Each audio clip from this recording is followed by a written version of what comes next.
Before the world as we know it existed,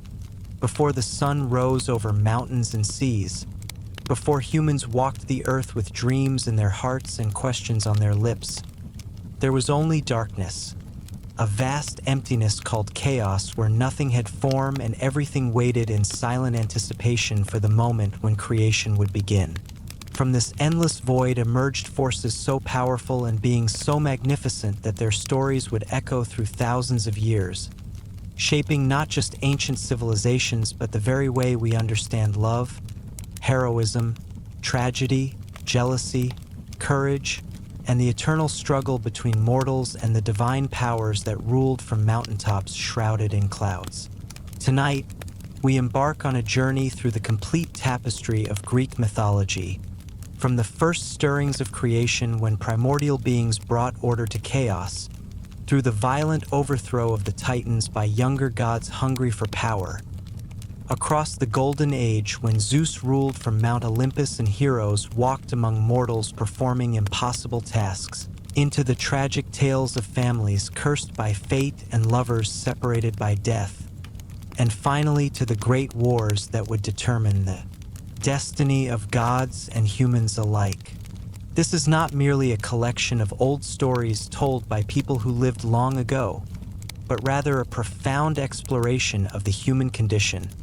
where every monster represents a fear we must overcome. Every hero embodies the qualities we aspire to possess. Every tragic fall reminds us of the consequences of pride and passion. And every immortal god reflects both the beauty and the terrible flaws of human nature magnified to cosmic proportions. As you settle into this long night's journey through marble temples and dark underworlds, through battles with many-headed beasts and romances between goddesses and mortals, allow these ancient voices to speak across the centuries, carrying you through the complete story of a mythology so rich and complex that it has never stopped influencing our art, our literature, our psychology, and our understanding of what it means to be human in a universe that is both wondrous and terrifying, nurturing and cruel, filled with both hope and inevitable doom. Chapter 1: In the beginning was chaos. The Greeks who told these stories believed that before anything else existed, before time itself had meaning and before space had dimension, there was chaos, not as we might imagine it today as a state of confusion or disorder, but rather as a vast emptiness, a primordial void that contained within itself the potential for everything that would come to be. From chaos emerged the first beings, not gods as we would later know them, but rather fundamental forces of nature given consciousness and form, entities that represented the most basic elements of existence itself. Gaia, the earth, came forth from chaos, a being of such immense power that she could create life from herself without need of a partner, and she would become the mother of all living things, the foundation upon which everything else would be built, her body forming the mountains and valleys, the plains and forests, every stone and every handful of soil. From chaos also came Erebus, the deepest darkness, and Nyx, the night who would drape her dark cloak across the world when the sun retreated, and these two together would produce Ether, the bright upper air where the gods would make their homes, and Hemera, the day that would alternate with her mother in an eternal cycle. Tartarus emerged as well, a place of profound depth beneath even the earth, a prison and a realm of punishment where the most terrible beings would eventually be imprisoned, a darkness even deeper than Erebus, a place from which escape was nearly impossible, and where even the gods feared to venture unless necessity demanded it. Gaia, finding herself alone in her power and her creativity, brought forth from herself Uranus, the sky, who would spread himself above her like a great dome, studded with stars that would become the home of divine beings, and together Gaia and Uranus would become the parents of the first generation of divine children, though their relationship would be marked by violence and betrayal in ways that would set a pattern for all the generations of gods that would follow. The children of Gaia and Uranus were the Titans, beings of enormous size and terrible power, 12 in number, 6 male and 6 female,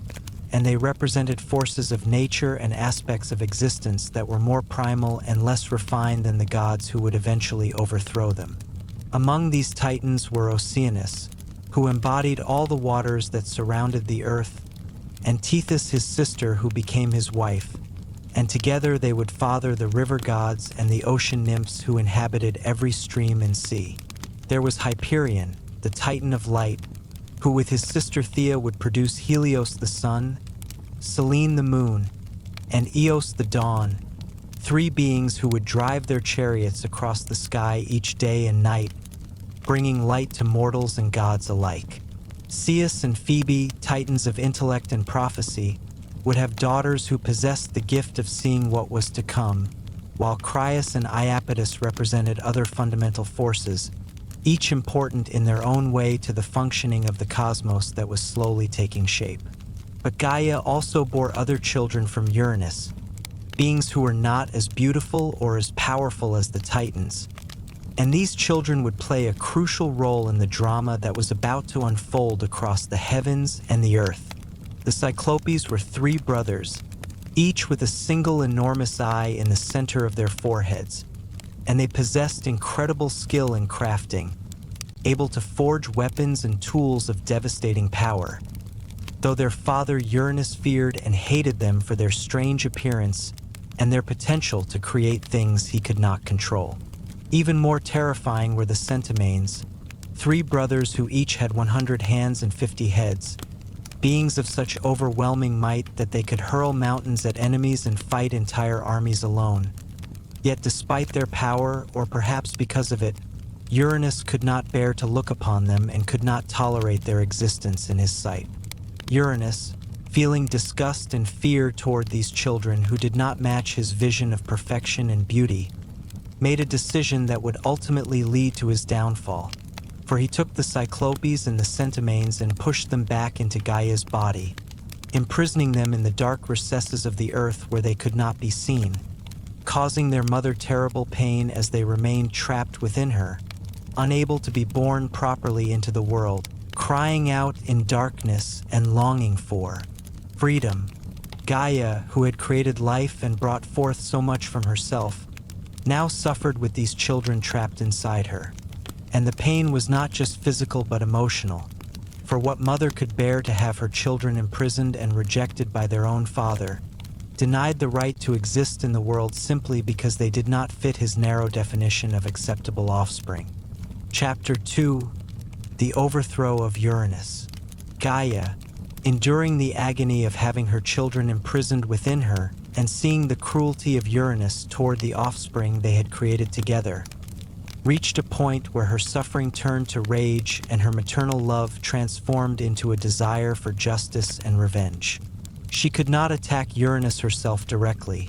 for he was her equal in power and her partner in creation, but she could conspire with her children, and so she called upon the Titans, those 12 powerful beings who walked freely upon the earth and under the sky, and she told them of their father's cruelty and asked which among them would be brave enough to stand against Uranus and free their imprisoned siblings. Most of the Titans drew back in fear, for Uranus was mighty and terrible, and to raise a hand against one's father was to violate the most sacred bonds of family and natural order. But one Titan stepped forward, the youngest of the male children, whose name was Cronus, and he agreed to help his mother in her plan for revenge, though whether his motivation was love for his imprisoned siblings or ambition for power, no one could say with certainty. Gaia, grateful for this one son who would act when others cowered, fashioned from herself a great sickle made of the hardest stone or the strongest metal. Accounts vary, but all agree it was a weapon of formidable sharpness and size, and she gave this weapon to Cronus and instructed him in what he must do, telling him to hide and wait for the moment when Uranus would come down to embrace Gaia as he did each night, covering the earth with his dark, star-studded form in an act of divine union. When night came and Uranus descended from his place in the heights to spread himself over Gaia in their eternal coupling, Cronus emerged from his hiding place with the great sickle in his hands, and before Uranus could react or defend himself, Cronus struck with the weapon, castrating his father in a single terrible blow that must have echoed across the cosmos like thunder. The pain and the shock of this assault caused Uranus to recoil, pulling himself back up into the heights, and from the blood that fell from his wound, more beings came into existence, for nothing in these primordial times was ever truly destroyed but merely transformed into something else. Where the blood struck the earth, Gaia absorbed it, and from it she brought forth the Gigantes, enormous and powerful beings who would one day make war against the gods themselves, and the Erinyes, also called the Furies, 3 terrifying goddesses of vengeance who would pursue anyone who committed crimes against family members, particularly those who harmed their own parents, their eyes dripping blood and their hair writhing with serpents as they hounded the guilty across the world. The severed parts of Uranus fell into the sea, and the foam that gathered around them, mixed with the divine essence and the salt water, formed itself into a being of such extraordinary beauty that all who saw her would be struck with awe and desire. And this was Aphrodite, goddess of love and beauty and sexual passion, born from violence and blood yet embodying the most attractive and alluring aspects of existence, a contradiction that would characterize her nature throughout all the stories told about her. Uranus, wounded and diminished, retreated to the far heights of the sky, and though he remained as the dome of heaven above, he would never again descend to embrace Gaia, and their relationship was forever severed by the violence that had come between them. With his final strength before withdrawing completely, Uranus pronounced a curse upon Cronus, declaring that just as Cronus had betrayed and attacked his own father, so too would Cronus be overthrown by his own children, and this curse would hang over Cronus like a dark cloud, poisoning his reign and driving him to terrible acts as he desperately tried to avoid the fate his father had pronounced. Cronus, having freed his mother from the painful embrace of Uranus and having liberated himself and his siblings from their father's tyranny, became the new ruler of the cosmos, and the Titans entered their golden age, a time when they ruled over heaven and earth, when Cronus took his sister Rhea as his wife, when the world knew a kind of order and peace under this new generation of divine beings. But Cronus did not free all of his siblings, for the Cyclopes and the Centimanes remained imprisoned in the darkness of Tartarus. Some say because Cronus feared their power just as his father had, others say because Gaia advised it, but whatever the reason, these powerful brothers remained in chains while Cronus enjoyed his newfound sovereignty. And this decision would eventually contribute to his downfall, just as his father's cruelty had led to the overthrow of Uranus. Chapter 3: Cronus and the Swallowing of Children. Cronus ruled during what many accounts call a golden age, a time when the earth was fertile without need for hard labor, when humans lived simple lives without warfare or complex civilization, when the seasons were mild and the harvests abundant, though other traditions suggest this golden age was more about the gods than about humanity, which may not have even existed yet in any form we would recognize. Cronus married his sister Rhea, continuing the pattern of the primordial beings coupling with their own siblings, a practice that seems strange to us but which made sense in a cosmos where there were no other options and where these beings represented fundamental forces that naturally paired with each other in complementary ways. For a time, Cronus and Rhea lived in harmony, and Cronus must have felt secure in his power, having overthrown the seemingly invincible Uranus and taken his place as the supreme ruler of all that existed. But the curse his father had spoken continued to echo in his mind, and when Rhea became pregnant with their first child, Cronus remembered the prophecy that he would be overthrown by one of his own offspring, just as he had overthrown his father. Fear seized Cronus, not the reasonable caution of a ruler aware of potential threats, but a paranoid terror that consumed his thoughts and drove him to contemplate actions that any rational being would recognize as both futile and monstrous.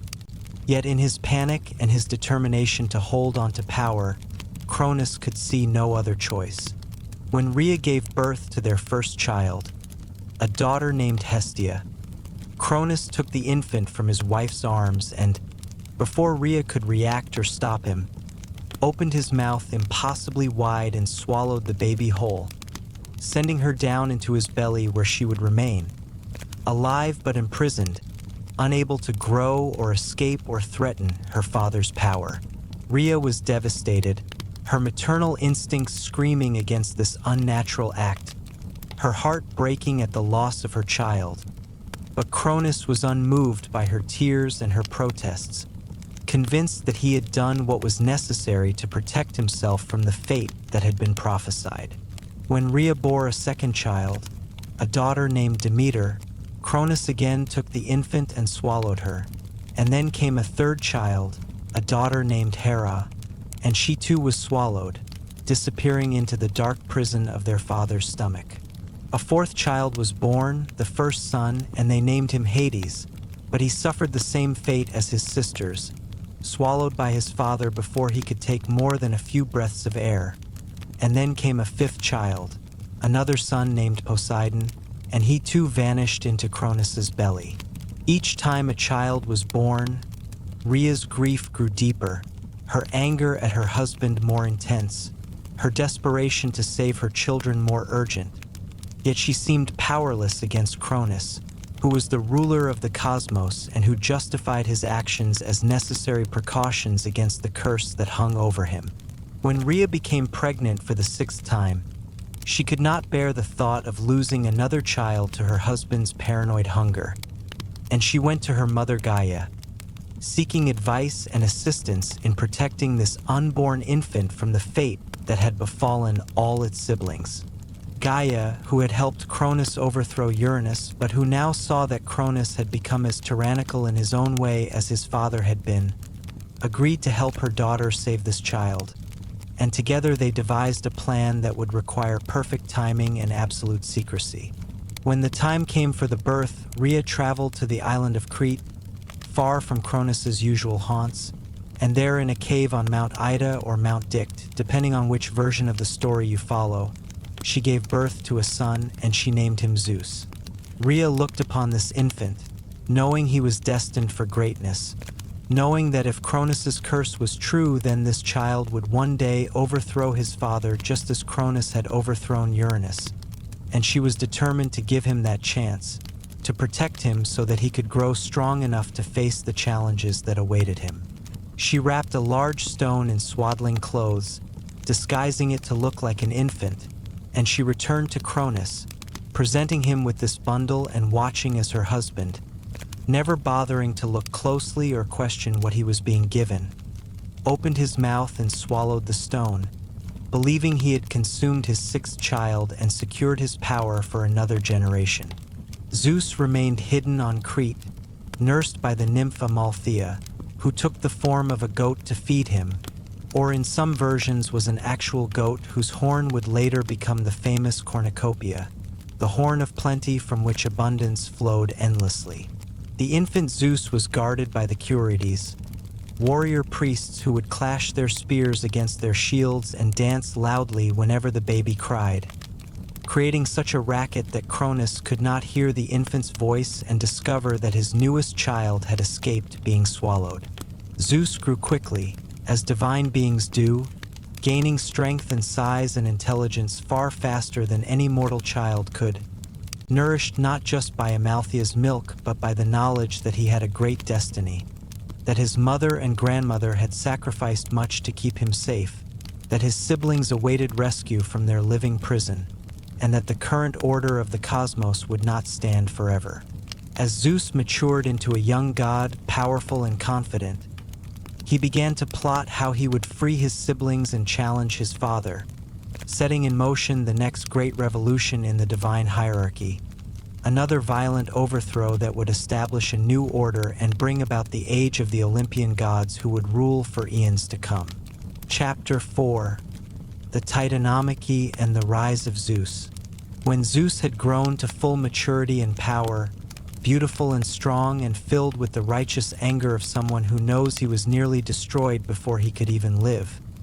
He emerged from his hiding place on Crete and sought out allies who would help him overthrow Cronus and the Titans who supported him. Zeus's first task was to free his siblings from their prison in Cronus's belly, but this required a plan, for he could not simply attack his father and cut him open, as that might harm the children imprisoned within. Zeus sought the counsel of Metis, whose name means wisdom or cunning, and who was one of the Oceanids, the 3,000 daughters of Oceanus and Tethys, and she prepared a powerful emetic potion, a mixture that would cause anyone who consumed it to violently regurgitate whatever was in their stomach.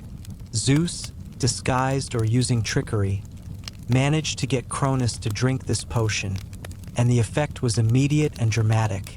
as Cronus began to vomit up the contents of his belly, and first came the stone he had swallowed last, still wrapped in its swaddling clothes, a monument to his foolishness and paranoia, and then came Poseidon, emerging fully grown, for divine beings do not digest or die in normal ways, and then Hades appeared, and then Hera, Demeter, and Hestia, all of them fully grown gods, and goddesses who had been conscious throughout their imprisonment, aware of their situation, and now filled with rage at their father for what he had done to them. The 6 siblings, united by their shared trauma and their desire for revenge, stood together against Cronus, but they knew they could not win a war against all the Titans with just their own power, no matter how great their individual abilities might be. Zeus freed the Cyclopes from their prison in Tartarus, where they had remained since Uranus first imprisoned them, and in gratitude for their liberation, these master craftsmen forged weapons for the young gods, weapons of such power that they would become symbols of these deities forever after. For Zeus, the Cyclopes created the thunderbolt, a bolt of pure lightning that he could hurl at enemies with devastating effect, causing explosions and fires and leaving nothing but charred destruction in its wake. For Poseidon, they forged the trident, a 3-pronged spear that gave him power over all the waters of the earth, allowing him to create earthquakes, calm storms, or whip the seas into fury. For Hades, they crafted a helmet of invisibility, made from the darkness of the underworld itself, which would allow him to move unseen and strike without warning. Armed with these weapons and with the righteous conviction that they were overthrowing a tyrant rather than betraying a father, Zeus and his siblings declared war on Cronus and those Titans who chose to support him, though not all Titans sided with Cronus, for Oceanus remained neutral, and the female Titans, the Titanesses, mostly refused to fight, while Prometheus and his brother Epimetheus actually sided with Zeus, foreseeing that the younger gods would win and that it was wiser to be on the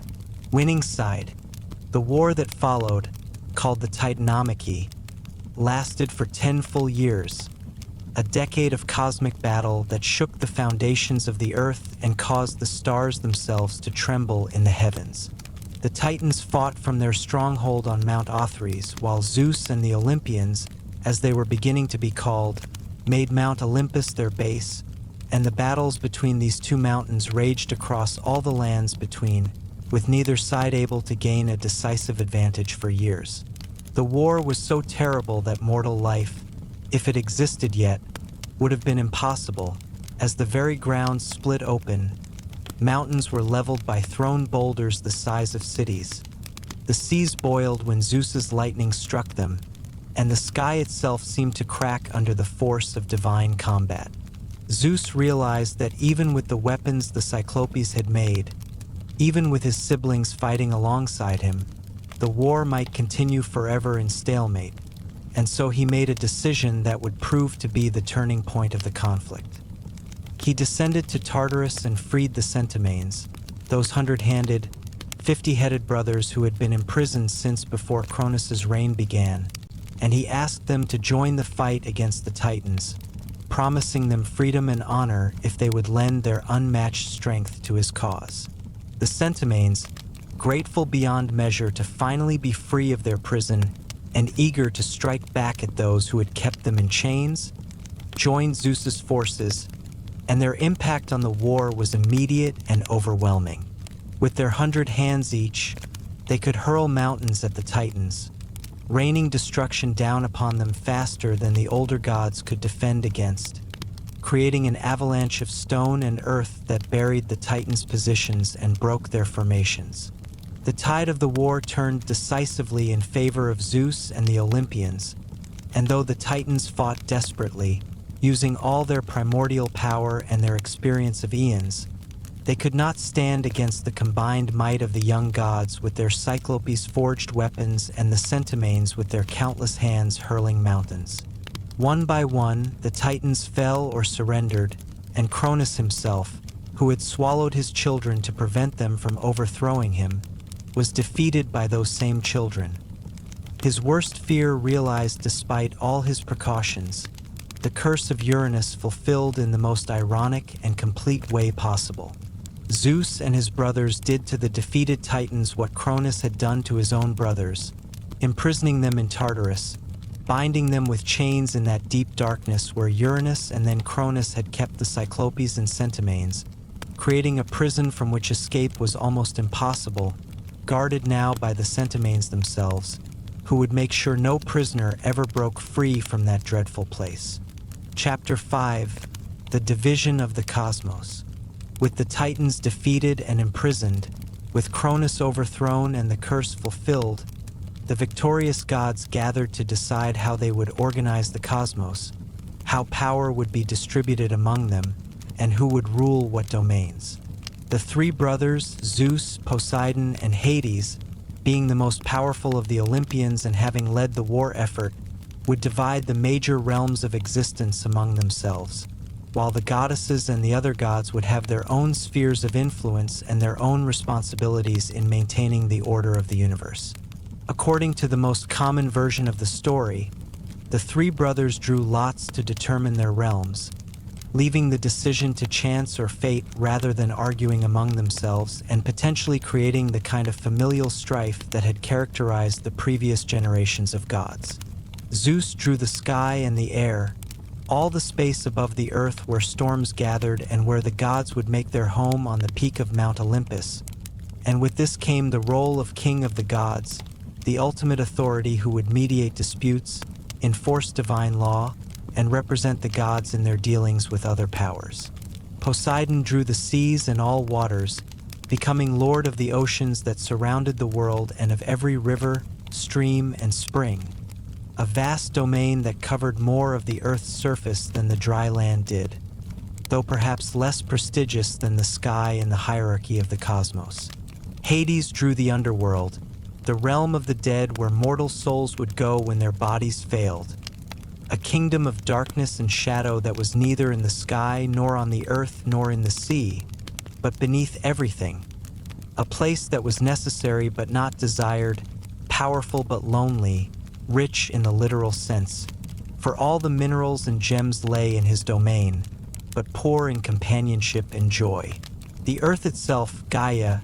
was not assigned to any one god but remained common ground where all the deities could travel and interact with mortals and with each other, neutral territory that belonged to everyone and to no one, the place where the gods would conduct their affairs with humanity and where heroes would perform their great deeds. Mount Olympus, the highest peak in Greece, became the home of the gods, though not literally the physical mountain that humans could climb, but rather a divine realm that existed above or beyond the physical peak. A paradise of eternal spring where ambrosia flowed like wine and where the gods lived in palaces of gold and marble,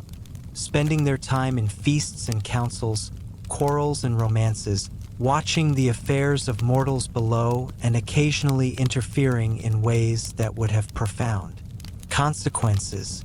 Zeus established himself as the supreme ruler, sitting on a great throne from which he could see all that occurred in the world, holding his thunderbolt as a scepter and symbol of his authority, making decisions that the other gods were expected to obey, though obedience among the Olympians was never automatic, and Zeus would spend much of his reign dealing with rebellions, complaints, and schemes among his fellow immortals.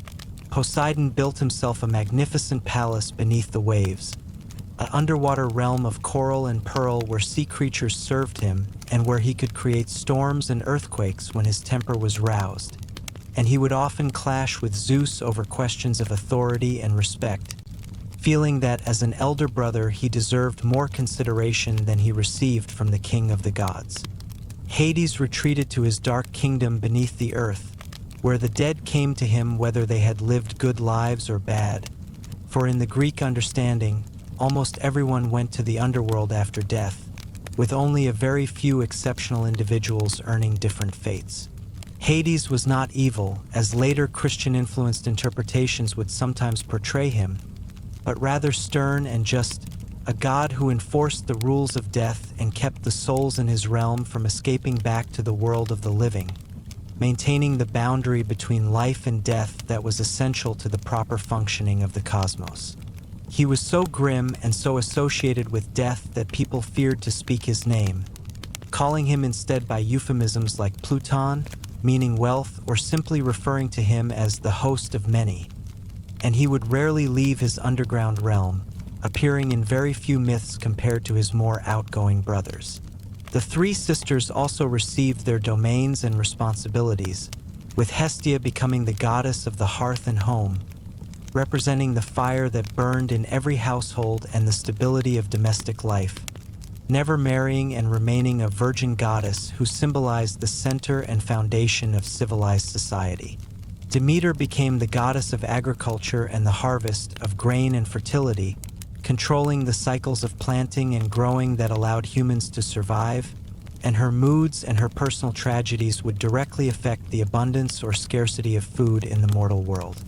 Hera, the last to be freed from Cronus and thus in some sense the youngest but also the first to be swallowed and thus the oldest, became the wife of Zeus, the queen of the gods, goddess of marriage and women, protector of wives and the institution of matrimony,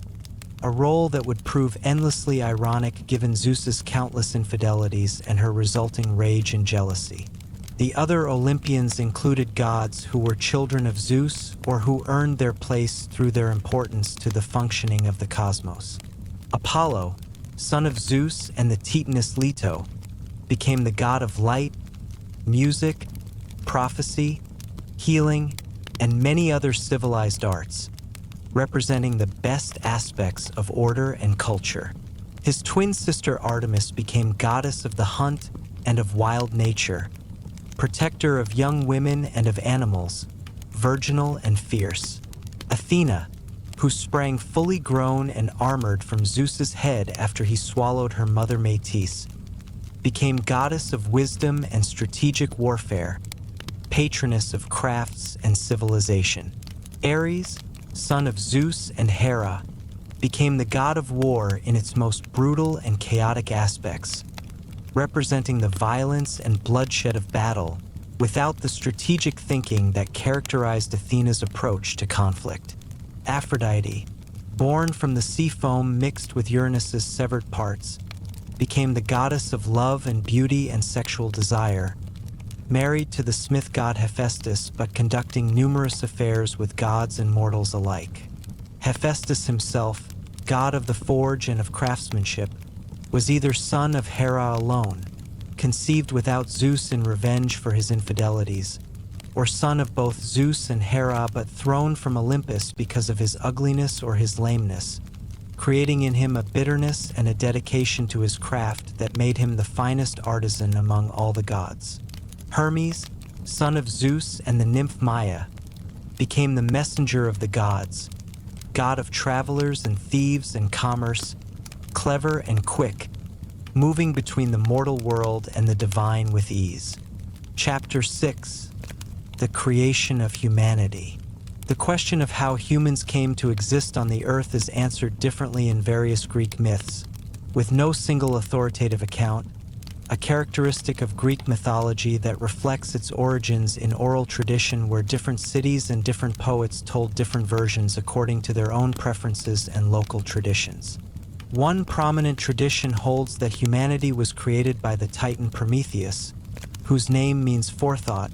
and who had sided with Zeus during the Titanomachy and thus remained free while his fellow Titans were imprisoned in Tartarus. Prometheus looked upon the earth and saw that while many animals walked upon it, there was no being that combined intelligence and dexterity, no creature that could honor the gods properly or create civilization, and so he decided to fashion such beings himself. Taking clay from the earth, Prometheus shaped the first humans in the image of the gods themselves, giving them upright posture so they could look up at the heavens rather than down at the ground like animals, forming their hands so they could manipulate tools and build complex things, crafting their faces with expressions capable of showing the full range of emotions that would characterize human life. But these clay figures were inert, lifeless sculptures until Athena, who favored Prometheus for his cleverness and his vision, breathed into them the spark of life, animating the clay with souls and consciousness, creating beings that were mortal, subject to death unlike the gods, but alive and aware during their brief spans of existence. These first humans lived on the earth, but they were weak compared to the animals, lacking fur to keep warm, lacking claws or fangs to defend themselves, lacking the speed of deer or the strength of lions, and they suffered greatly, barely surviving in a world that seemed hostile to their existence. Prometheus, who had created humanity and felt responsible for their welfare, looked upon their suffering with compassion, and he decided to give them a gift that would elevate them above all other creatures, a gift that would allow them to prosper and build civilizations and truly honor the gods who ruled over them. The gift he chose was fire, but fire was the property of the gods, kept in the halls of Olympus and on the hearth of divine homes, and Zeus had explicitly forbidden its sharing with humanity, believing that mortals should remain in a state of natural primitiveness, that giving them fire would make them too powerful, too much like the gods themselves, that it would upset the proper order where gods were superior and mortals were inferior and both knew their places. Prometheus, convinced that Zeus was wrong and that humanity deserved better than cold and darkness, decided to defy the king of the gods, to commit an act of theft and rebellion that would have terrible consequences for himself but would transform human existence forever. Prometheus climbed to Olympus, moving stealthily or perhaps brazenly, accounts vary, and he approached the hearth where the divine fire burned eternally, and he took a hollow fennel stalk, and he touched it to the flames, capturing fire inside the stalk where it could burn without consuming its container too quickly. With this stolen fire, Prometheus descended from Olympus and brought it to humanity, teaching them how to maintain it, how to use it for warmth and for cooking, how to use it to work metal and create tools, how to use it in religious rituals to honor the gods, giving humans the fundamental technology around which all civilization would be built. Humans rejoiced in this gift, and with fire they began to prosper, building homes that could withstand winter, cooking food that became safer and more nutritious, forging weapons and tools that allowed them to dominate other animals and reshape their environment. But Zeus, observing from Olympus, saw the smoke of human fires rising into the sky, and he realized what Prometheus had done, and his rage was terrible, for not only had Prometheus defied his explicit command, but he had elevated mortals in a way that Zeus had specifically forbidden, giving them capabilities that made them far more powerful and far less dependent on divine favor than Zeus thought proper. Zeus's punishment of Prometheus was designed to be eternal and excruciating, a torment that would serve as a warning to any other god who might consider defying the king of Olympus. He had Prometheus bound with unbreakable chains to a rock in the Caucasus Mountains, exposed to all weather, unable to move or escape,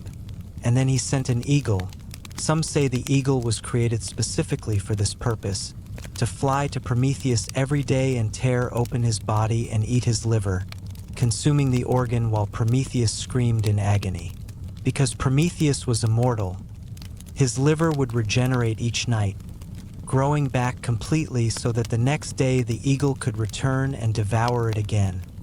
creating a cycle of suffering that would continue forever, pain without end, punishment without possibility of redemption or release. Prometheus endured this torture for what some accounts say was 30,000 years, though others suggest a much shorter but still incredibly long period. And during all this time he refused to repent or apologize, maintaining that he had done the right thing, that humanity deserved fire, that Zeus was a tyrant who would eventually be overthrown just as Cronus had been overthrown. For Prometheus possessed knowledge of a prophecy that predicted Zeus's downfall, and this knowledge was the only bargaining chip he had, the only reason Zeus didn't simply kill him outright or devise even worse punishments. Chapter 7: Pandora and the Introduction of Evil. Zeus's rage at Prometheus extended beyond punishing the Titan himself, for the king of the gods wanted revenge against humanity as well, the ungrateful mortals who had benefited from Prometheus's theft and who now lived comfortable lives with fire to warm them and cook their food. Zeus decided to punish humanity not with obvious destruction but with something more subtle and more cruel. A punishment disguised as a gift, a trap wrapped in beauty and allure. He commanded Hephaestus, the smith god, to create a woman, for up until this point, according to this version of the myth, only men existed, humanity being an all-male species that somehow reproduced without females, or perhaps not reproducing at all, their numbers being fixed by however many Prometheus had initially created. Hephaestus, following Zeus's instructions, crafted the first woman from clay just as Prometheus had crafted the first humans. But he made her extraordinarily beautiful, more lovely than any mortal man had ever imagined, with features that combined the best qualities of all the goddesses. Each of the gods contributed something to this creation, giving her gifts that would make her irresistible and would also ensure she would bring about the punishment Zeus intended, turning her into a weapon disguised as a blessing, a curse disguised as a gift. Athena taught her domestic crafts and clothed her in silvery garments that enhanced her beauty, giving her skills that would make her seem like the perfect wife and companion. Aphrodite gave her grace and beauty and the kind of allure that would make men desire her beyond all reason, filling them with passionate longing that would override their judgment. Hermes gave her a shameless mind and a deceitful nature, the ability to lie convincingly and to manipulate those around her with her words, ensuring that despite her beauty, she would bring trouble wherever she went. Apollo taught her music, Demeter gave her knowledge of herbs and plants, and all the gods contributed something, each gift making her more appealing and more dangerous. And when she was complete, they named her Pandora, which means all-gifted,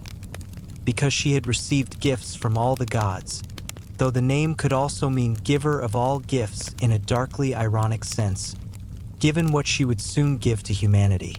Zeus looked upon this creation and was pleased, for she was perfect for his purposes, beautiful enough that no man could resist her, crafty enough to accomplish the revenge he planned, and innocent seeming enough that no one would suspect her of being an instrument of divine punishment rather than a genuine blessing. Zeus gave Pandora a jar, often mistranslated as a box in later retellings,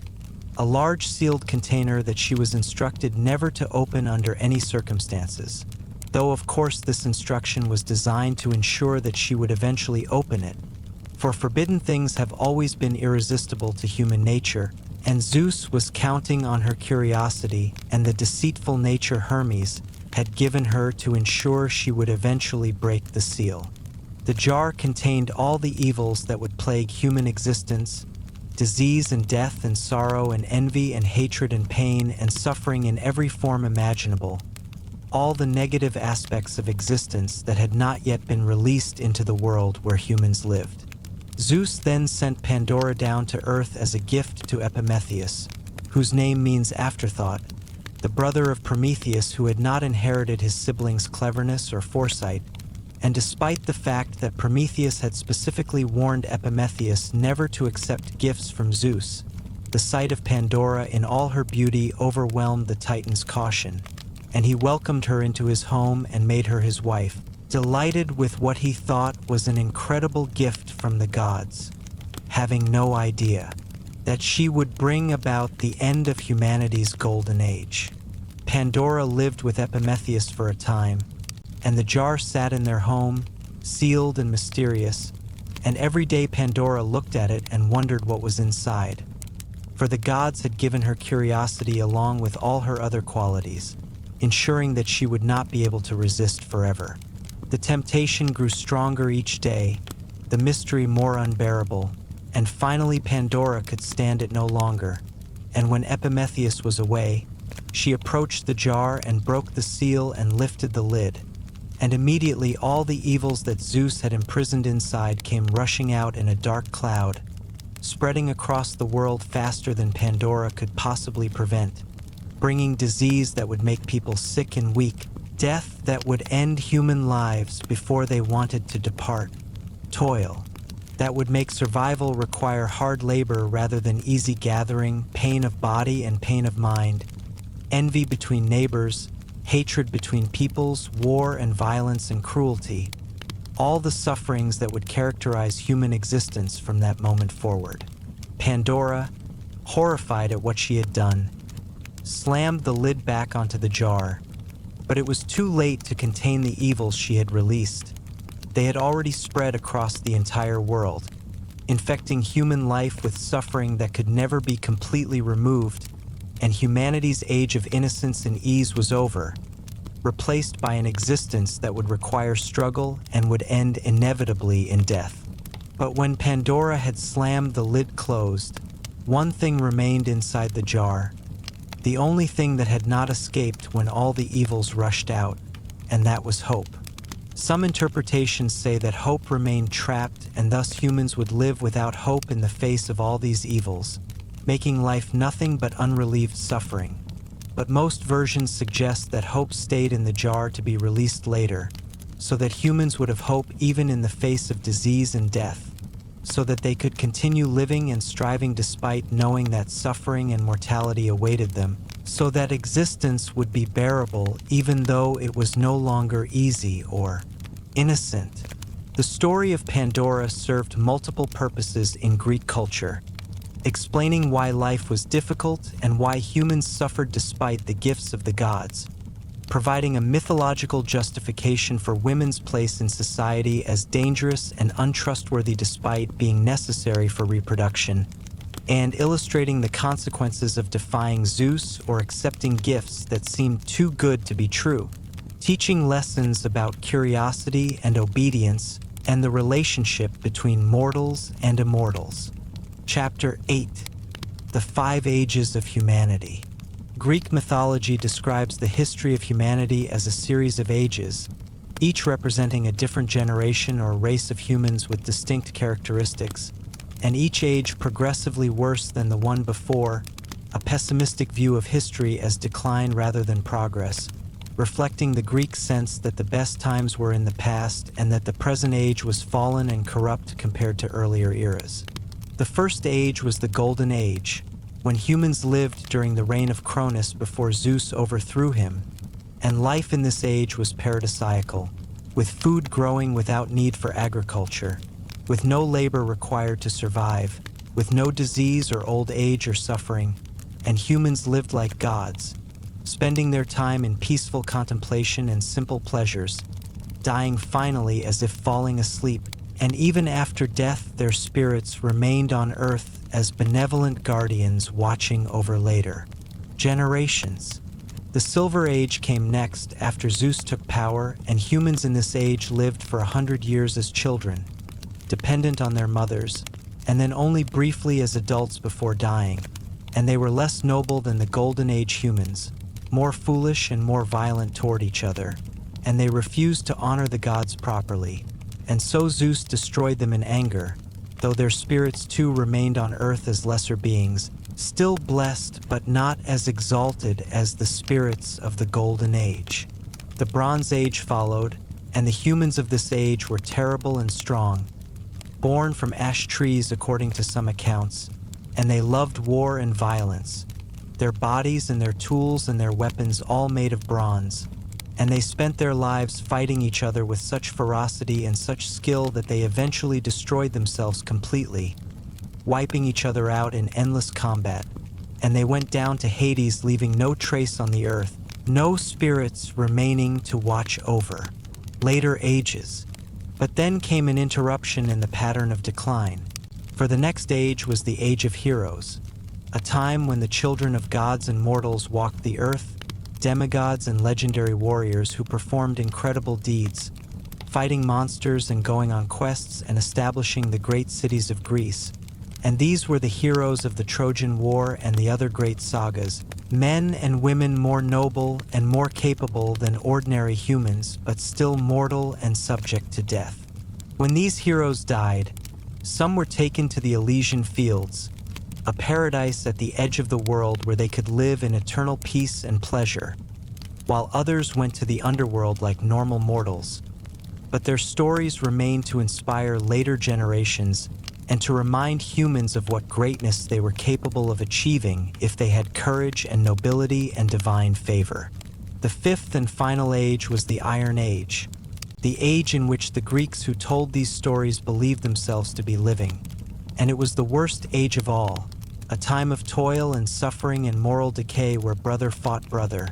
where children disrespected parents, where guests were not safe in homes and hosts betrayed those they should protect, where justice was might and shame had disappeared from human consciousness, and where the very concepts of honor and decency were fading away. The Iron Age was characterized by hard labor being necessary for survival, by disease and premature death, by warfare and injustice, by the powerful oppressing the weak without restraint. And the Greeks believed that this age would eventually become so corrupt that the gods would destroy it entirely, perhaps giving the world a chance to begin again with a new golden age, or perhaps ending the experiment of humanity altogether. This cyclical view of history, where each age was worse than the last and where humans had fallen from an original state of paradise into increasing corruption and suffering, reflected the Greek sense of living in a degraded time, of having lost connection with a nobler past, and it provided a framework for understanding why life was difficult and why the world seemed full of injustice and pain, explaining these things not as the natural state of existence, but as the result of a long decline from an originally perfect condition. Chapter 9, The Great Flood and Deucalion. Zeus, looking down from Olympus at the Iron Age humans with their violence and their impiety and their constant violation of the laws of hospitality and justice that should govern civilized behavior, became disgusted with them and decided that humanity needed to be destroyed and the earth wiped clean so that a new race of mortals might have a chance to do better. The particular incident that triggered Zeus's decision involved his desire to test whether humans were as bad as he suspected. So he disguised himself as a poor traveler and went to the palace of Lycaon, a king of Arcadia who had a reputation for cruelty and impiety, and Zeus asked for hospitality, which ancient Greek custom said should be freely given to any traveler, for in a world where anyone might be a god in disguise, refusing hospitality was both impractical and dangerous. Lycaon, suspecting that this traveler might be Zeus himself, decided to test whether his guest was truly divine, and he butchered one of his own sons or a captive, accounts vary, and served the human flesh to Zeus as if it were ordinary meat, committing both murder and violation of hospitality and cannibalism,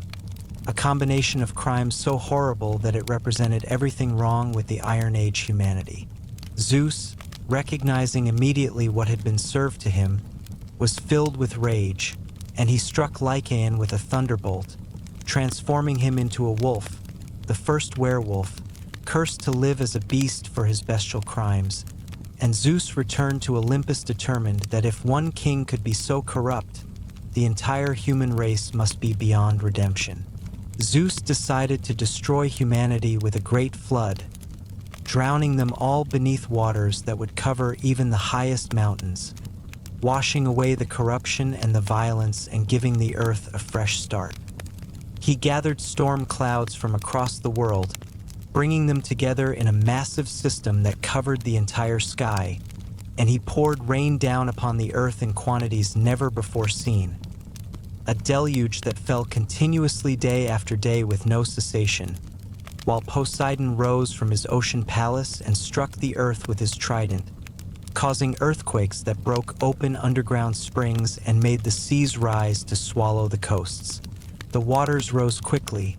flooding the low valleys first, then the plains, then climbing the foothills and finally covering even the high mountains, drowning all living things, humans and animals alike, sweeping away cities and forests and every work of human hands, erasing civilization from the earth as if it had never existed. But there was one couple who did not drown in the flood, one man and one woman who were judged worthy to survive and to become the ancestors of a new human race. And this was Deucalion, son of Prometheus, and his wife Pyrrha, daughter of Epimetheus and Pandora, two people who had lived pious lives and who honored the gods and who treated other humans with justice and kindness even in an age when such behavior was increasingly rare. Prometheus, who could see the future and who knew that Zeus planned to destroy humanity, warned his son Deucalion about the coming flood, and he instructed him to build a great wooden chest or ark, a waterproof container large enough for 2 people and provisions for many days, and to stock it with food and water and to seal himself and Pyrrha inside when the rains began. Deucalion obeyed his father, and when the floods came, he and Pyrrha floated in their chest upon the rising waters, tossed by waves and storms but protected by the sturdy construction and by the favor of the gods who had deemed them worthy to survive. For 9 days and 9 nights they drifted, hearing the cries of drowning humans and animals becoming fewer and fewer until only silence remained except for the rain and the waves. And when finally the rain stopped and the clouds began to clear, the chest came to rest on Mount Parnassus, one of the few peaks that still rose above the floodwaters, sacred to Apollo and the Muses. Deucalion and Pyrrha emerged from their chest and looked out upon a world transformed, with water covering everything as far as they could see. No sign of human life or human civilization, no smoke rising from hearths, no sounds of voices or animals, just endless water reflecting the clearing sky, and they realized they were the only humans left alive, the sole survivors of Zeus's purge, responsible for repopulating the entire earth if humans were to continue existing at all.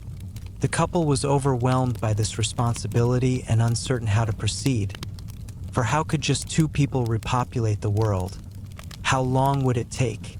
And what if their children were as corrupt as the race Zeus had just destroyed? They descended the mountain as the waters receded, looking for guidance, and they came to a temple of Themis, the Titaness of divine law and order, and there they prayed and asked for help in their task, asking what they should do to restore humanity to the earth. A voice came to them, either from the temple itself or from the goddess speaking through her oracle, and it told them to leave the temple and to walk forward, throwing the bones of their mother behind them without looking back. A strange instruction that seemed to ask them to commit an act of terrible impiety, for what could be more disrespectful than to throw their mother's bones around carelessly? But Pyrrha realized the true meaning of the cryptic instruction, understanding that their mother meant the earth, Gaia, mother of all life, and that the bones of the earth were the stones that lay everywhere on the ground. Deucalion agreed with this interpretation, and so the couple picked up stones and threw them over their shoulders without looking back as they walked, and where Deucalion's stones landed, they transformed into men, growing and taking human shape, while where Pyrrha's stones landed, they became women, and thus humanity was reborn from the bones of the earth itself. A new race created not from divine breath or clay but from stone, harder and more enduring than previous humans, capable of surviving in the harsh Iron Age world. Chapter 10: The Olympian Gods and Their Domains. The 12 Olympian Gods, those who dwelt on Mount Olympus and who ruled over the cosmos and all its inhabitants, each had distinct personalities, specific domains of control, particular symbols and sacred animals, preferred methods of interaction with mortals, and characteristic flaws that made them far more like superpowered humans than like the perfect, omnibenevolent deity of later monotheistic religions. Zeus, king of the gods, controlled the sky and weather, particularly thunder and lightning, and he was characterized by his raw power, his insatiable sexual appetite that led him to pursue countless affairs with goddesses, nymphs, and mortal women despite being married to Hera. His occasional wisdom in governance mixed with frequent pettiness and vindictiveness, his role as enforcer of oaths and protector of guests, and his own frequent violation of the very principles he was supposed to uphold. His symbols included the thunderbolt, the eagle, and the oak tree, and he could take any form he wished when pursuing his romantic interests, transforming into a swan, a bull, a shower of gold, or anything else that suited his purposes, showing both his divine power and his willingness to use deception to achieve his desires. Mortals built grand temples to Zeus, sacrificed bulls to him, sought his favor in matters of justice and authority, but they also understood that his favor was unpredictable and that crossing him, even accidentally, could result in destruction. Hera, queen of the gods and Zeus's wife, was goddess of marriage and women, protector of wives and of the institution of marriage, a role made deeply ironic by the fact that her own marriage was a constant source of pain and humiliation due to Zeus's endless infidelities.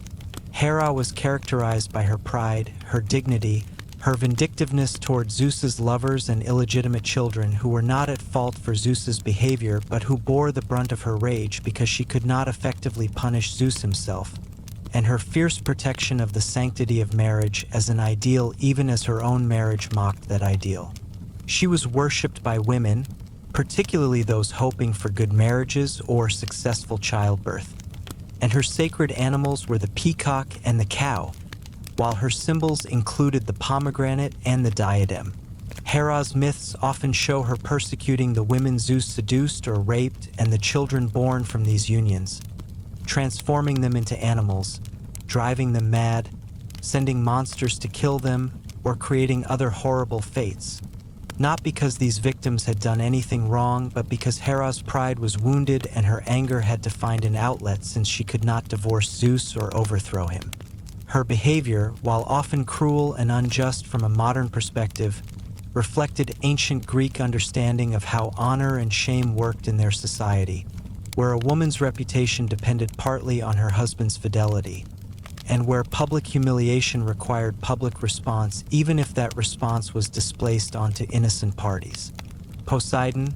god of the seas and earthquakes, was characterized by his volatile temper that matched the unpredictable nature of the ocean itself. Calm and benevolent one moment,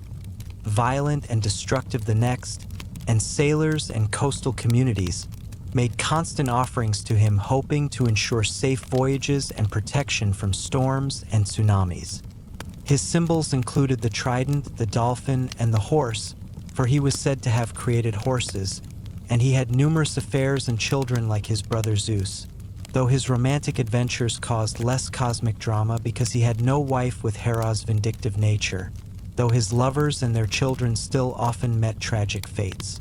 Poseidon competed with other gods for patronage of cities, most famously losing Athens to Athena when she offered the olive tree while he offered a saltwater spring, and this loss embittered him and made him hostile to Athens and its heroes throughout much of mythology. He lived in a magnificent palace beneath the waves, and he could cause earthquakes by striking his trident against the earth, a power that made him particularly feared in the earthquake-prone Mediterranean world where entire cities could be destroyed in moments when Poseidon was angry. Athena, goddess of wisdom, strategic warfare, and crafts, emerged fully grown and armored from Zeus's head after he swallowed her mother Métis, and she embodied intellectual rather than emotional or physical qualities, favoring clever heroes and rational solutions, serving as patron of Athens and as a guide to heroes like Odysseus who relied on cunning as much as strength. She was a virgin goddess, having no interest in romance or sexuality, focused entirely on her roles as warrior and wisdom bringer and protector of civilization. And her symbols included the owl, the olive tree, and the aegis, a shield or breastplate decorated with the head of Medusa that could turn enemies to stone. Athena represented the aspects of warfare that involved strategy and discipline rather than bloodlust, making her a contrast to Ares, and she competed with him for influence over military matters, generally being portrayed as more effective and more noble in her approach to conflict. She helped many heroes, offering advice, weapons, or direct intervention when they faced impossible odds, and she expected in return that they would use her help wisely and that they would honor her with proper sacrifices and dedications. Apollo, god of light, music, prophecy, healing, and archery, was one of the most complex Olympians, embodying both civilized arts and deadly power, capable of bringing plague with his arrows but also of healing disease, of inspiring beautiful music and poetry, but also of flaying a satyr alive for daring to challenge him to a music contest, of delivering prophecies that could save lives, but which were often so ambiguous that they led people astray. He was son of Zeus and the Titaness Leto, and twin brother to Artemis, and his birth was difficult because Hera, jealous of Leto, forbade any land to give her shelter to give birth, forcing Leto to wander until she found the floating island of Delos, which was not yet fixed to the seabed and thus could shelter her without violating Hera's decree. Apollo's symbols included the lyre, the laurel tree, and the sun chariot that he drove across the sky each day, bringing light to mortals, though earlier traditions sometimes distinguished between Apollo and Helios as separate beings. His oracle at Delphi was the most famous prophetic site in the Greek world, where priestesses called Pythia would breathe volcanic vapors and speak predictions that Apollo supposedly channeled through them, predictions that were famously cryptic and often misinterpreted, leading to ironic fulfillment of prophecies in unexpected ways. Artemis, Apollo's twin sister, was goddess of the hunt, wild nature, childbirth, and protector of young women before marriage. A virgin goddess like Athena who rejected all romantic advances and who punished mortals who saw her bathing or who otherwise violated her privacy or dignity. She roamed forests with her band of nymph companions, all of them sworn to virginity, hunting with bow and arrows, protecting animals while also killing them, embodying the paradoxical Greek attitude toward wild nature as both beautiful and dangerous, nurturing and deadly. Her symbols were the bow and arrow, the deer, and the moon, and she could send easy childbirth or painful death in childbirth to women depending on whether she favored them, making her a goddess women prayed to with particular fervor during pregnancy. Artemis was quick to anger and terrible in vengeance, turning the hunter Actaeon into a stag to be torn apart by his own dogs simply because he accidentally saw her bathing, demanding the sacrifice of Agamemnon's daughter before allowing the Greek fleet to sail to Troy because Agamemnon had boasted of his hunting skill, punishing any slight to her honor with swift and often lethal response. Ares, god of war in its most brutal aspects, represented the bloodlust and violence and chaos of battle without the strategic thinking that characterized Athena's approach, and he was generally portrayed negatively in Greek myths, shown as cowardly despite his supposed prowess, often defeated or humiliated, cheating on Aphrodite, his lover, with various partners, and lacking the honor and nobility that Greeks associated with properly conducted warfare. His symbols were the spear and shield, the vulture and the dog, and he was more popular in Sparta, which emphasized military prowess, than in Athens, which preferred Athena's wisdom. Ares had numerous children who inherited his violent nature, including the Amazons according to some traditions, and the dragon he placed to guard Thebes that Cadmus had to kill. Despite being a god of war, Ares was defeated by mortal heroes on several occasions, including being wounded by Diomedes during the Trojan War with Athena's help,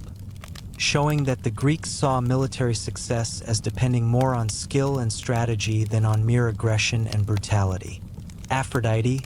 goddess of love, beauty, and sexual desire, could make anyone, god or mortal, fall helplessly in love, and she used this power freely,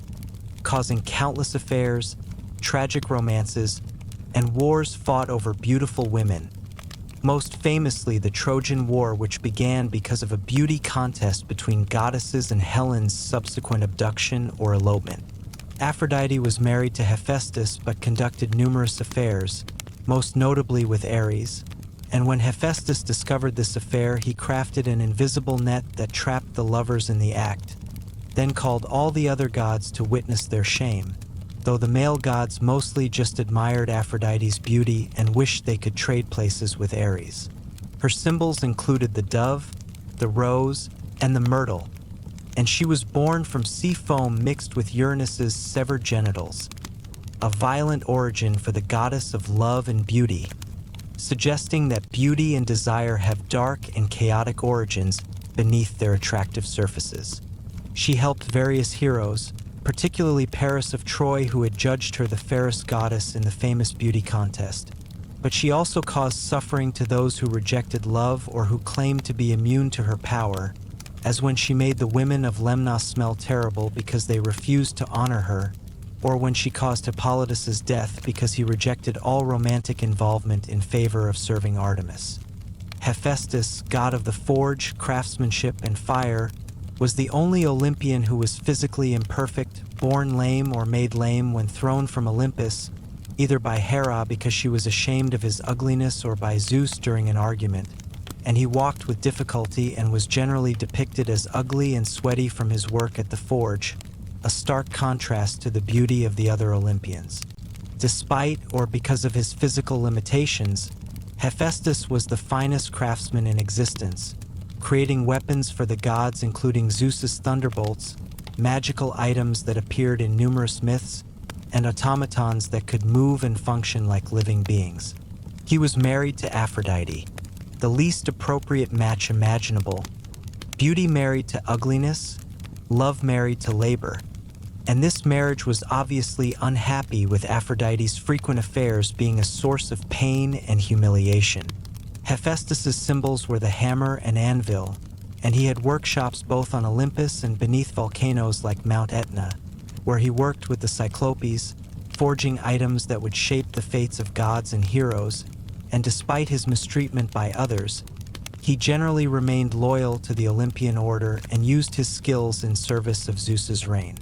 Hermes, son of Zeus and the nymph Maia, was messenger of the gods, guide of travelers, patron of merchants and thieves, conductor of souls to the underworld, and trickster who combined cleverness with amorality in ways that made him both helpful and dangerous. On the day he was born, Hermes invented the lyre from a tortoise shell and stole Apollo's cattle, showing even as an infant the cleverness and disregard for others' property that would characterize his adult self. And when Apollo discovered the theft, Hermes charmed him with music from the newly invented lyre, and the two gods became friends, with Hermes trading the lyre to Apollo in exchange for the cattle and also receiving the caduceus, the herald's staff that became his primary symbol. Hermes could move between the divine and mortal worlds with ease, traveling to the underworld without difficulty unlike most Olympians who avoided Hades' realm, and he helped numerous heroes with guidance, magical items, or timely warnings. His symbols included the caduceus, winged sandals that allowed him to fly, and a winged cap, and he was worshipped by travelers who built Hermes, stone pillars topped with his head and usually featuring prominent genitals, at crossroads and boundaries throughout Greece. Chapter 11: Heroes and Their Quests. Greek mythology is filled with heroes, mortals born of human parents or often demigods born from the union of a deity and a mortal, who performed extraordinary deeds that surpassed normal human capability, but who ultimately remained mortal and subject to death, and whose stories embodied Greek ideals about courage, honor, cleverness, and the proper relationship between mortals and gods, while also showing the costs and consequences of heroic action. Perseus, son of Zeus and Danae, was sent with his mother into the sea in a chest by his grandfather, who had heard a prophecy that his daughter's son would kill him, and Perseus survived to become a hero who killed Medusa the Gorgon, whose gaze turned people to stone, by using Athena's help and magical items, including a reflective shield, so he could approach her without looking directly at her, and he cut off her head and used it as a weapon. Perseus then rescued Andromeda, a princess chained to a rock as sacrifice to a sea monster, killing the creature and marrying the girl, and eventually he did accidentally fulfill the prophecy by killing his grandfather with a discus at funeral games, showing that trying to avoid fate only brought it about more surely. Heracles, called Hercules in Latin and thus often known by that name in English, was the greatest of all Greek heroes, son of Zeus and the mortal woman Alcmene, and his entire life was marked by extraordinary strength and equally extraordinary suffering caused primarily by Hera's hatred of him as a reminder of Zeus's infidelity. Hera sent serpents to kill him in his cradle, but infant Heracles strangled them with his bare hands, and as he grew he received training from the greatest teachers of his age, learning warfare and music and athletics, becoming so strong that no mortal could match him, but also prone to fits of rage that led to tragedy. Hera drove him mad, causing him to murder his own wife and children in a frenzy, and when he recovered and realized what he had done, he sought purification and guidance from the oracle at Delphi, who told him he must serve King Eurystheus for 12 years and perform whatever labors the king demanded, and through completing these tasks he might atone for his terrible crime and win immortality. The 12 Labors of Heracles became the most famous quest cycle in Greek mythology. Impossible tasks that Eurystheus assigned, hoping each one would kill Heracles, but which the hero completed through strength, cleverness, and divine assistance. He killed the Nemean lion whose hide was impervious to weapons, strangling it with his bare hands and thereafter wearing its skin as armor. He killed the 9-headed Hydra whose heads would regrow when cut off, solving the problem by having his nephew cauterize each neck stump after decapitation, though Eurystheus refused to count this labor because Heracles had help. He captured the golden hind of Artemis alive without harming it, taking an entire year to track and catch the sacred deer. He captured the Erymanthian boar and brought it back alive. He cleaned the Augean stables, which held thousands of cattle and hadn't been cleaned in years, by diverting rivers to wash away the filth in a single day. He drove away the Stymphalian birds with bronze castanets made by Hephaestus. He captured the Cretan bull that was ravaging Crete and brought it to Eurystheus. He captured the man-eating mares of Diomedes, which ate human flesh, by killing Diomedes and feeding him to his own horses. He obtained the belt of Hippolyta, queen of the Amazons, through a mission that ended in battle and death despite initial peaceful negotiation. He captured the cattle of the monster Geryon from an island at the far west, traveling farther than any hero had gone. He stole the golden apples of the Hesperides from the tree at the world's edge, either taking them himself or tricking Atlas into getting them. Finally, he descended to the underworld and captured Cerberus, the 3-headed dog that guarded the gates, bringing him to Eurystheus and then returning him, the only mortal to enter and leave Hades by his own power rather than by dying. Theseus, prince of Athens or son of Poseidon depending on the version, exemplified Athenian heroic virtues of cleverness combined with courage, and his most famous deed was killing the Minotaur, a monster that was half man and half bull, kept in an elaborate labyrinth beneath the palace of King Minos in Crete, where it ate young people sent as tribute from Athens. Theseus volunteered to be among the victims, planning to kill the monster and end the tribute, and when he arrived in Crete, Minos's daughter Ariadne fell in love with him and gave him a ball of thread to unroll as he entered the labyrinth so he could find his way back out after killing the Minotaur, for the labyrinth was so complex that no one had ever escaped it. Theseus killed the Minotaur with his bare hands or with a sword, depending on the account, and he followed the thread back to the entrance, and he escaped Crete with Ariadne, but then he abandoned her on an island, either by accident or deliberately, a morally questionable action that showed heroes were not always noble in all their dealings. Theseus became king of Athens and unified the region of Attica under Athenian rule,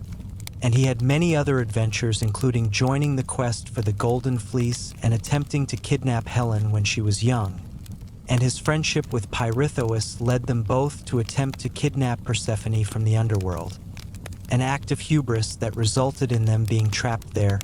with Theseus eventually rescued by Heracles, but Pirithous remaining forever. Jason and the Argonauts sailed on the ship Argo to obtain the Golden Fleece from Colchis at the far end of the Black Sea, gathering the greatest heroes of the age including Heracles, the twin boxers Castor and Pollux, the musician Orpheus, and many others who each contributed their special skills to the quest. The journey involved numerous adventures, including passing through the clashing rocks that destroyed ships,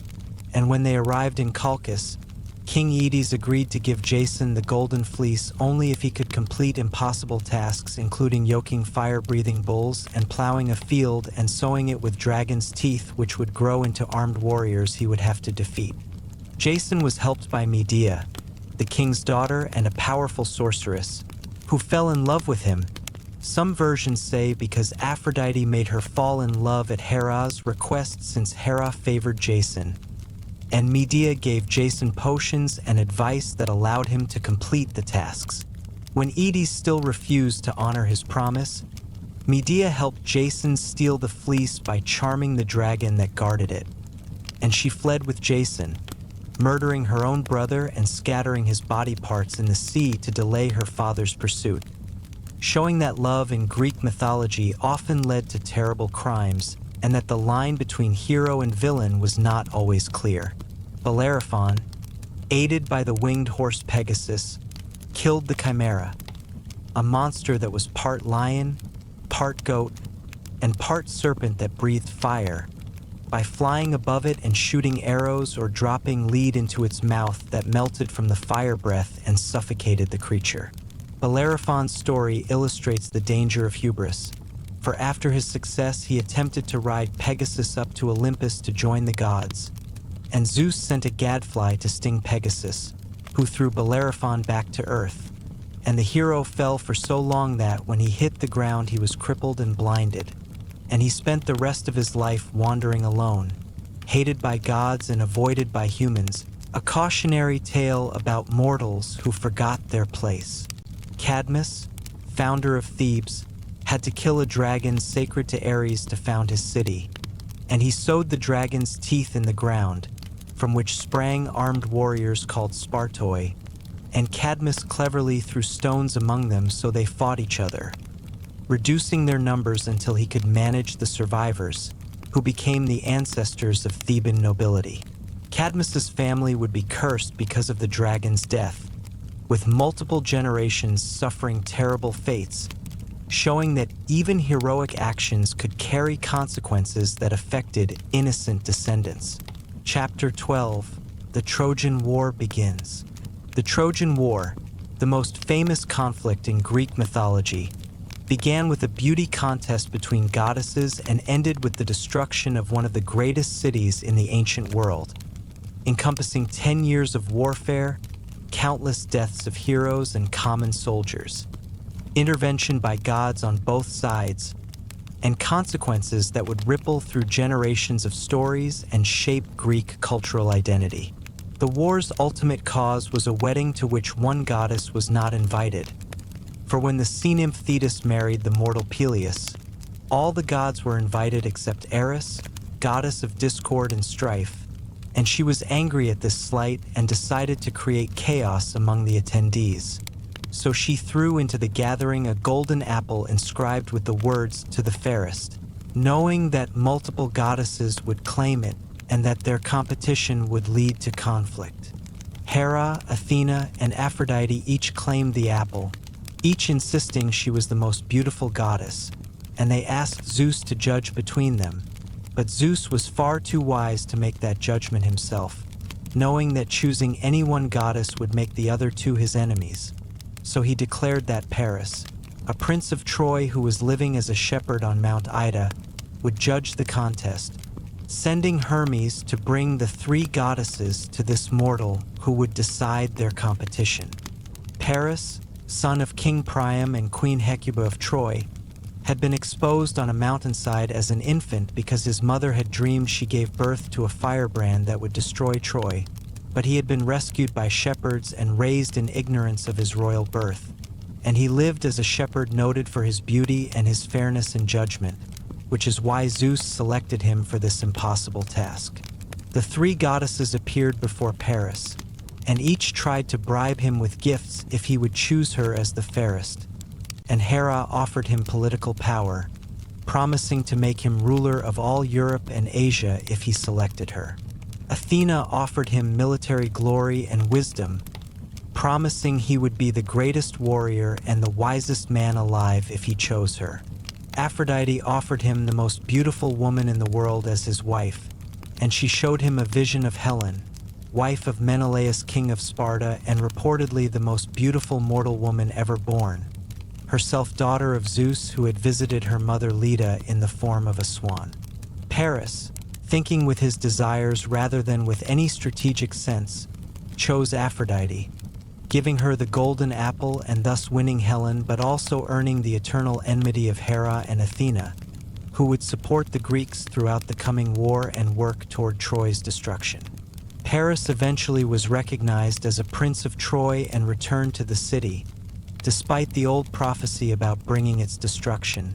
and he traveled to Sparta on a diplomatic mission, where Menelaus entertained him as a guest with all the hospitality Greek custom required, never suspecting that his wife and his guest would betray him.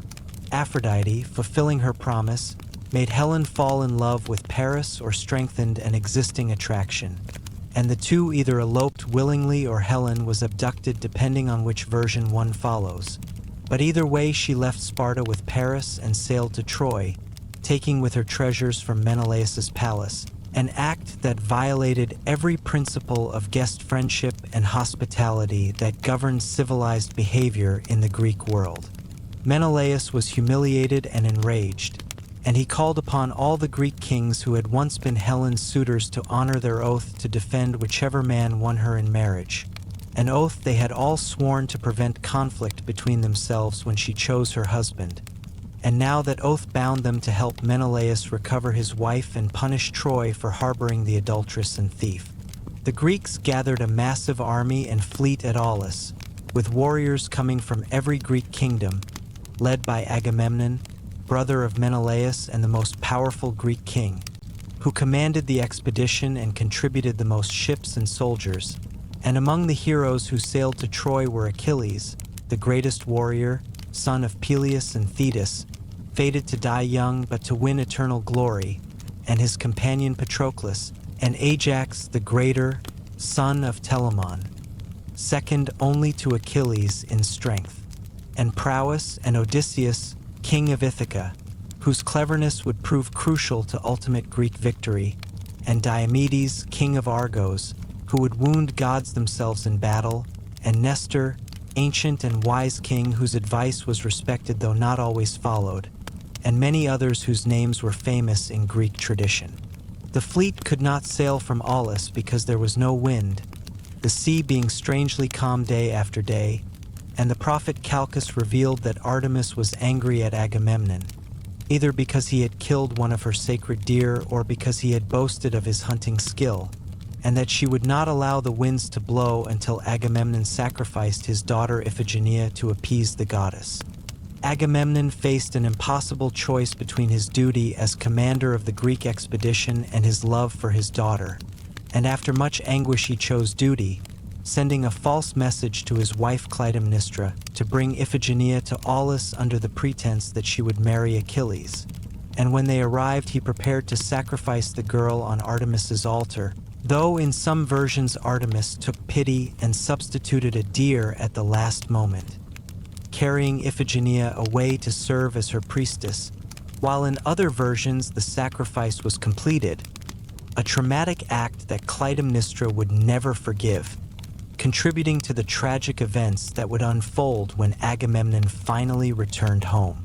The winds rose, the fleet sailed to Troy, and the war began, not with immediate assault on the city, but with years of fighting in the surrounding region as the Greeks established their camp on the beach, dragged their ships ashore, and began the long siege of Troy's high walls, walls so well built that mortal force could not break them, requiring eventually the intervention of the gods themselves and the famous trick of the wooden horse. Chapter 13: The Wrath of Achilles and the Death of Hector. The Iliad, Homer's epic poem, does not tell the entire story of the Trojan War but focuses on a few weeks in the war's 10th year, specifically on the consequences of a quarrel between Achilles and Agamemnon that nearly lost the Greeks the war and that led to the death of Achilles' beloved companion Patroclus and to the death of Hector, Troy's greatest hero and defender. The quarrel began when Agamemnon was forced to return a captive girl, Chryses, to her father, a priest of Apollo, because Apollo sent a plague through the Greek camp to punish Agamemnon for dishonoring his priest, and Agamemnon agreed to return the girl but demanded compensation. And he took from Achilles a different captive girl, Perseus, whom Achilles had claimed as his prize in an earlier raid. Achilles was furious at this insult to his honor, for the Greeks measured a warrior's worth partly by the prizes he won, and for Agamemnon to take Perseus was to publicly declare that Achilles was inferior, that his honor was less important than Agamemnon's convenience, and Achilles, whose pride was as great as his prowess, could not tolerate this treatment.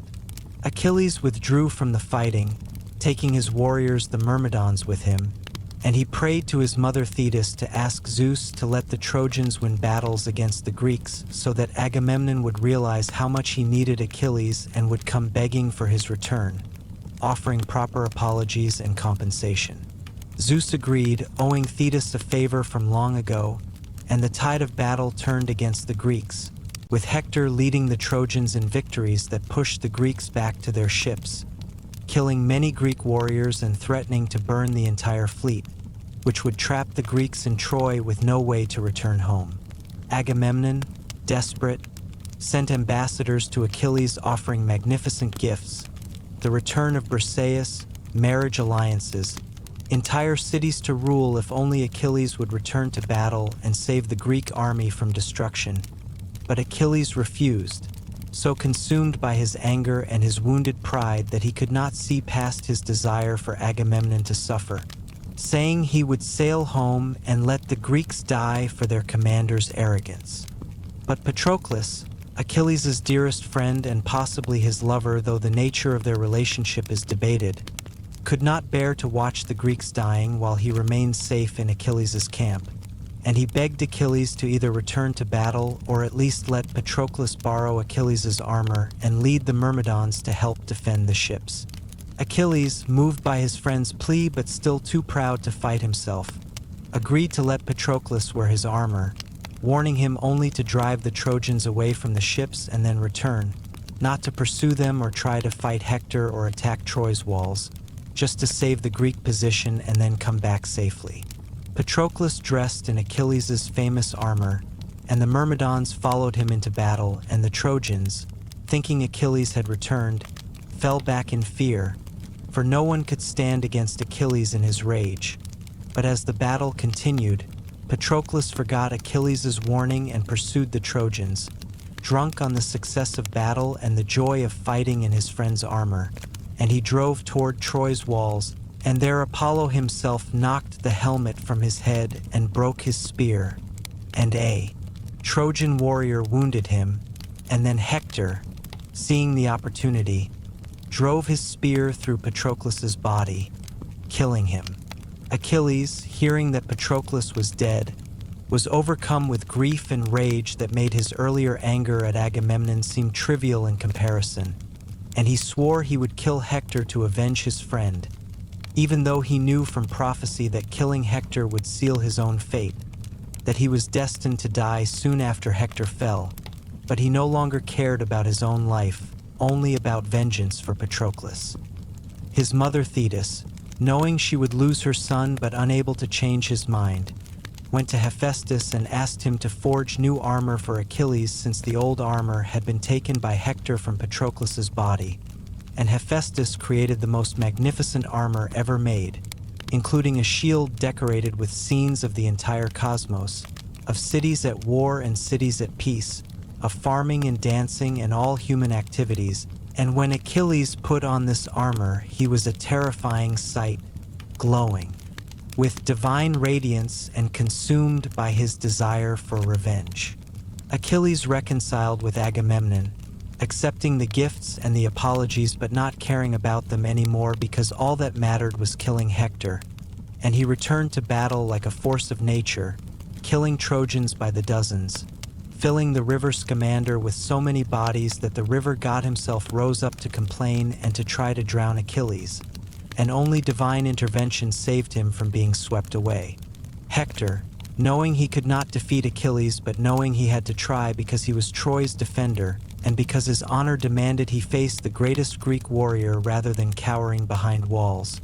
waited outside Troy's gates for Achilles to arrive. And when Achilles came in his shining armor, terrifying and relentless, Hector's courage failed and he ran, and Achilles chased him 3 times around Troy's walls before Athena, disguised as Hector's brother, tricked him into stopping and facing Achilles, and in the fight that followed Achilles killed Hector, driving his spear through the neck, and even then his rage was not satisfied, for he tied Hector's body to his chariot and dragged it around Troy's walls and back to the Greek camp, and he did this for days, mistreating the corpse in his grief and anger, until the gods themselves were offended and sent Thetis to tell him he must return Hector's body for proper burial. Priam, king of Troy, came to Achilles' tent at night, guided by Hermes, and he kissed the hands that had killed his son,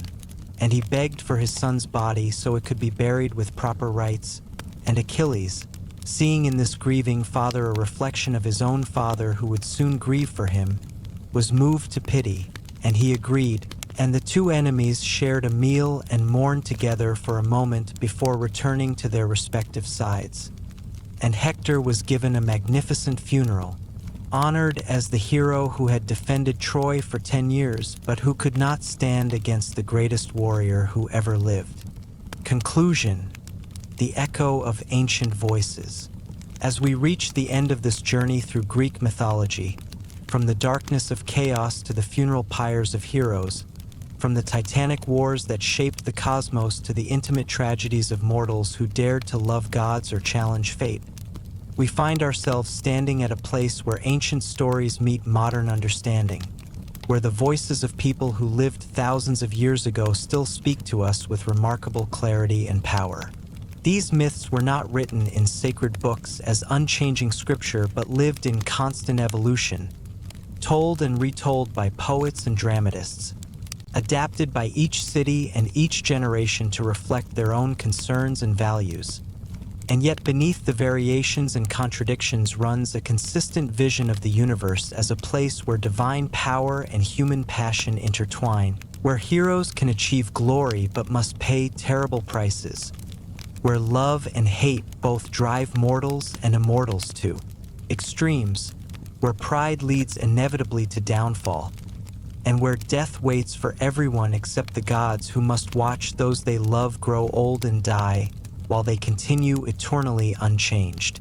The Greeks who created and preserved these stories understood that existence is fundamentally tragic, that suffering is inevitable,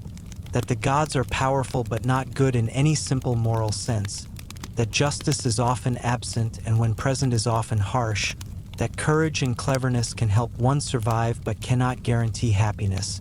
And yet despite this pessimistic worldview, or perhaps because of it, Greek mythology celebrates life in all its complexity, urging humans to strive for excellence, to face challenges with courage, to love deeply despite knowing love will end, to create beauty that will outlast individual lives,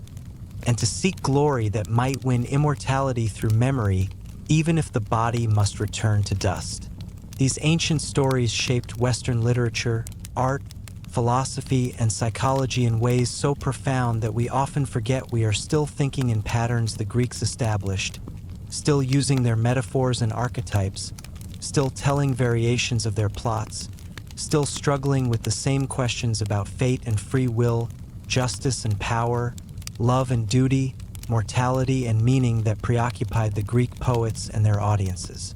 When we speak of someone having an Achilles heel, or opening Pandora's box, or going on an odyssey, or facing a Herculean task, we are invoking these myths whether we fully understand their origins or not, demonstrating that these stories have transcended their original context to become part of the fundamental vocabulary through which we describe human experience. The gods and heroes live on not just in classrooms where students study ancient texts, but in movies and novels, in comic books and video games, in brand names and psychological terminology, in countless retellings and reimaginings that prove the power of these narratives to speak across cultures and centuries, to illuminate aspects of human nature that remain constant despite vast changes in technology and society, to provide frameworks for understanding ourselves and our relationships with power, with authority, with each other, with the forces of nature that we still cannot fully control despite all our scientific advances. As you drift towards sleep with these ancient voices still echoing in your mind, perhaps you can see yourself in these stories, recognizing your own struggles in Perseus's confrontation with monsters,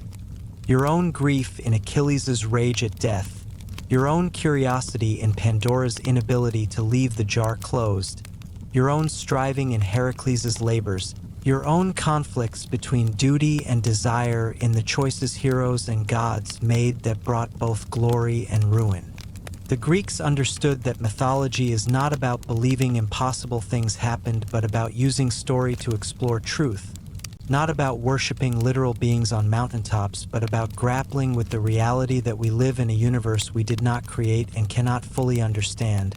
where powers greater than ourselves, whether we call them gods or nature or fate or chance, shape our lives in ways we can influence but never fully control, where we must make choices with imperfect information and live with consequences we did not foresee,